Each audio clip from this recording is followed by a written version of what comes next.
This is the Dana Loesch Show. We talk about stuff. Ted Cruz was cited for alcohol possession as a minor in 1987. Ta-da! What, I mean, that doesn't impress you? Cruz was underage and drinking liquor. For a press that ignores the Choom gang driving a woman into a river and doing coke and groping women in the White House, what's the big deal, right? When the Tea Party was at its height of visibility back in 2009 and 2010, one of the common refrains from the left, who did not want to admit that there was a genuine movement afoot, was to say that the movement was AstroTurf.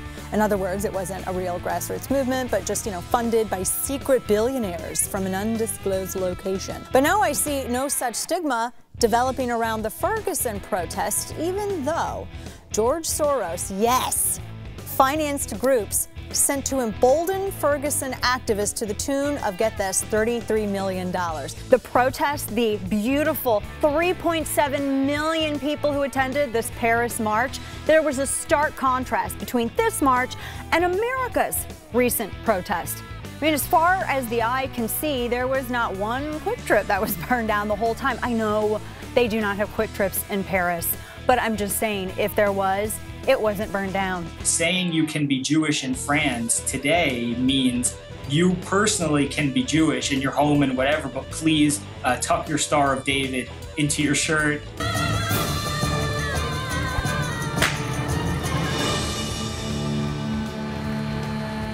Fatwa or no fatwa? Sporks! No fatwa. And you are correct! All of you get to keep your heads attached to your neck. I think that's a great prize, right? Most people are quite unaware that America has these no-go zones set up in the United States. And they're scattered around the country. They're run by an organization called Muslims of the Americas. The ones here in the United States are much more dangerous than the ones in Europe, because here they're based in rural communities. They want so much not to offend the Middle Eastern community that they stop at the water's edge and they play this symphonic name game where they call it anything but what it is. All I know is statistics don't lie. The people attacking the civilized world subscribe to a belief system that millions of others subscribe to. I kind of at a loss for words. What in the world was that? Like, what other extremists are there? The Little Debbie faction? They're mad because they can't get a ho-ho? Honestly, if we can't even address with whom we are at war, we're gonna kind of have some big problems. Look, this president disrupts whatever community he's in every day when he plays golf. For them to say, well, he's got special security concerns.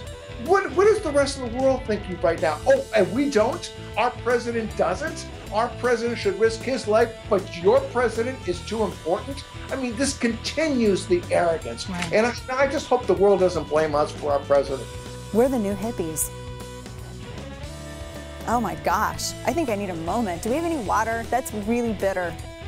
Oh.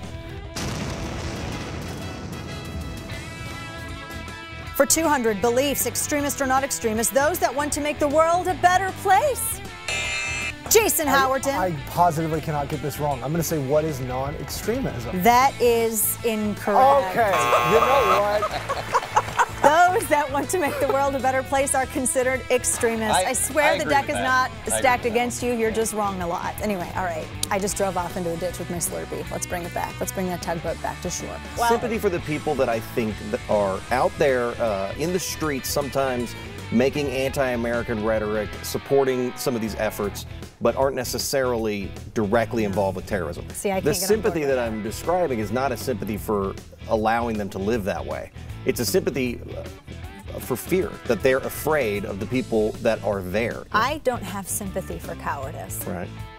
And it's just as simple as that. Yeah, I'm gonna go with no. Not in a million years ever. The people still have power, and they need to know that the individual can change the course of human events. History has shown us that, but you have to show up. No one's gonna fight this war for you, ladies and gentlemen. You have to save you. Why, thank you.